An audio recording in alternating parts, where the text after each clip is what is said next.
It's coming out and it's going back up and over the dorsal part of the embryo, and when it makes contact, it fuses. That then gives you two separate membranes. The outer one here is the chorion. Note that we have that one right there surrounding the embryo. So if I put my hash marks in there,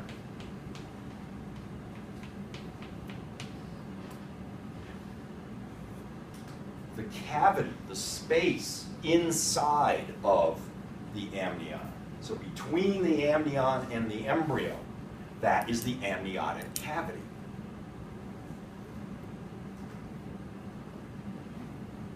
That amnion holds the embryo in a watery environment. So that amniotic cavity is filled with a watery fluid.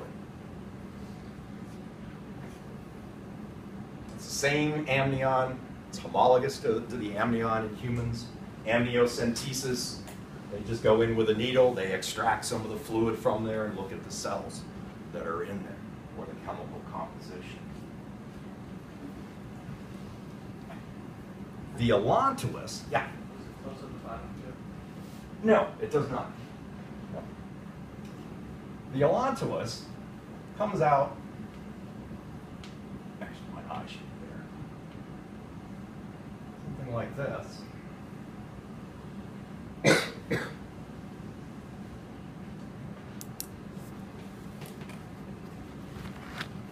So that's the allantois. It's an outgrowth, a continuation of the cloaca of the animal. Remember, cloaca is a sewer.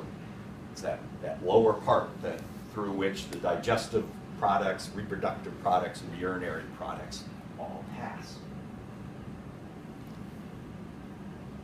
Allantois is highly vascularized as well. It has a couple of functions. One is it is going to receive the nitrogenous waste that is produced by that developing embryo. So these eggs are they're going to be covered by a shell. And so you're producing waste materials, and somehow you have to store that waste material or detoxify it. What amniotic eggs have is a storage place. So the material comes out of the animal and passes into the allantois. We're storing our nitrogenous waste in here. And at the time of hatching, that detaches and is just left behind in the egg. So the developing animal inside the egg is not spending any energy on detoxifying those compounds or any water on getting rid of those compounds. Instead, it's being stored in the allantois.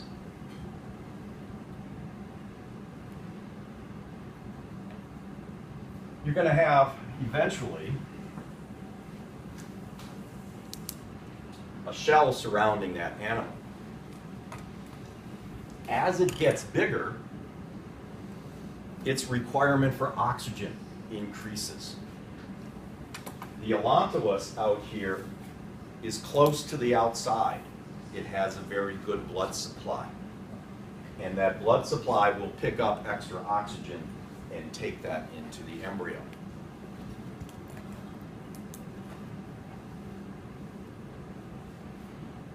We have a shell around the animal.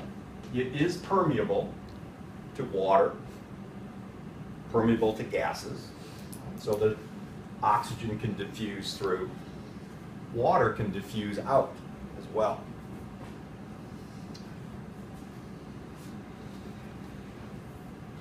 This is often called the amniotic egg, and it is also called the cleidoic egg. That's one word. Cleidoic means closed. It's a closed egg. In a sense, these animals now are laying their egg on land, and they have their own little watery environment in which to develop. Whether that was the evolutionary stimulus for the development of this kind of egg is open to question because most reptiles still lay their eggs in moist environments. But you'll often see that speculation that this is a development that allowed the reptiles to begin laying their eggs on land because we have a watery environment surrounding that embryo. Pleiadic egg, amniotic egg, characteristic reptiles, birds, mammals. The other thing that we'll have in the egg, I forgot, is the egg white, which is like a gel made from albumin type of protein and water. So we have some more nutrients potentially available for that individual and a source of water. So as you break down the egg white, you get the nutrients, the protein, but you also get a little bit of water being released as well.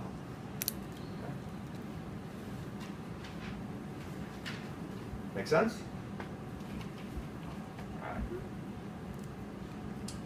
Okay. Fertilization in reptiles.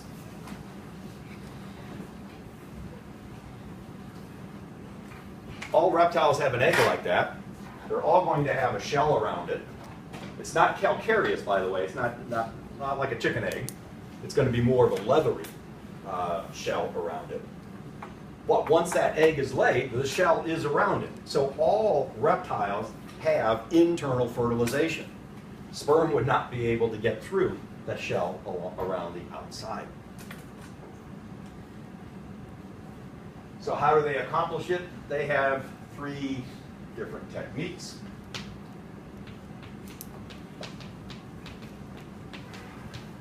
The most primitive, cloacal apposition, found in one living reptile. What's the most primitive living reptile? Yeah, it's the tuatara.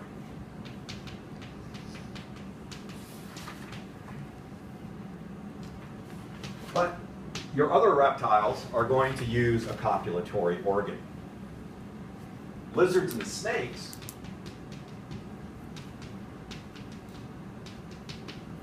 use what are called hemipenes.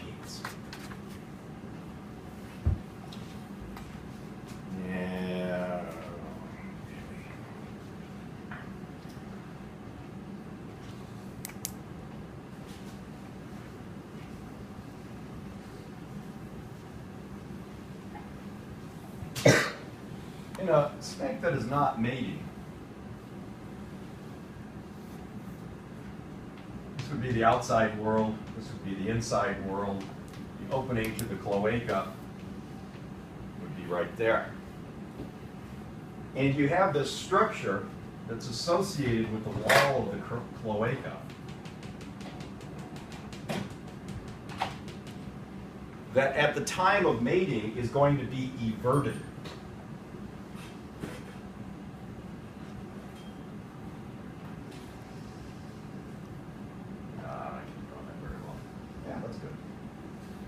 Here's my cloaca right there. So it is an unusual structure because it has these 2 prongs to it.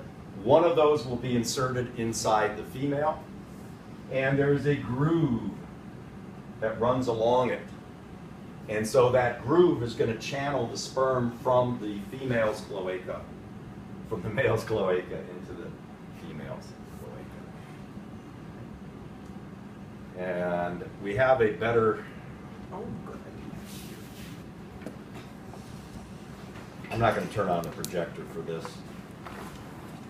But if you look at handout 33, it's a much better drawing of a hemipene. Handout 33D.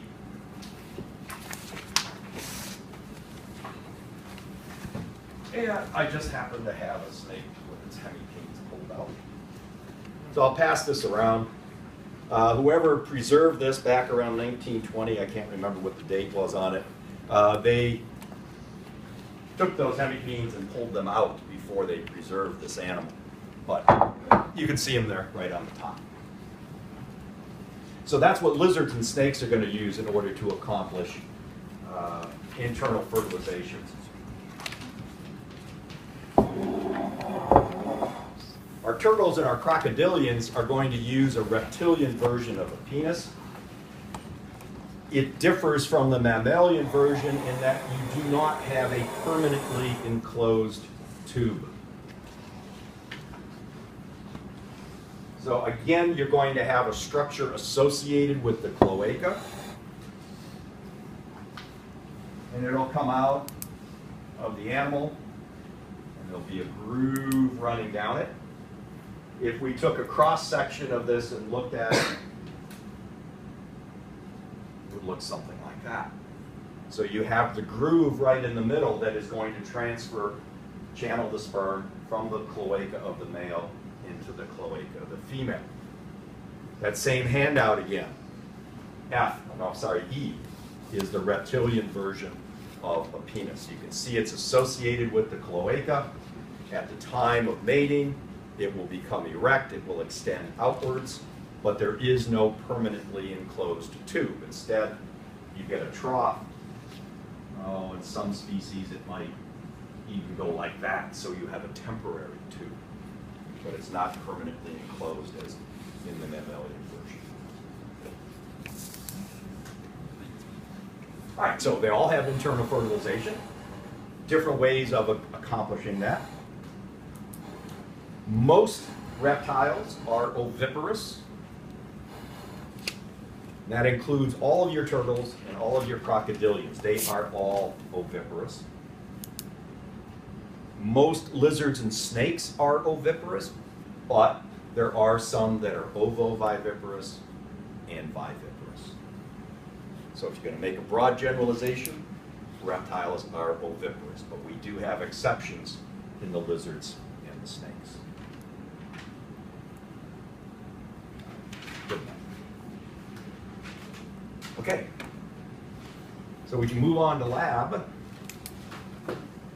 If you remember last time, you were looking at major orders and families of reptiles, so everything on pages 19 through 23. I think I got out most of the Michigan species as well today.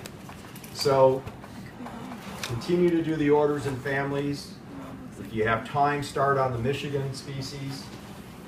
I won't be here on Wednesday, so somebody can just get the key if you want from the secretaries, open up the door, and then you can have that entire 3-hour time period to look at the Michigan species. I just had a question about what we just covered. For the hemiking, are there 2 prongs to it, or 2 that like block the opening, or I guess the drawing I'm having a hard time visualizing. Yeah, and I'm going to show you a video next time. Oh, okay. And maybe that'll help. Okay. All right. Thank you. I was actually looking for a better one this morning, so I was looking at all sorts of snake mating videos on YouTube. But hopefully that will clear things up. Okay? All right. All righty. I just want to ask him one thing about this.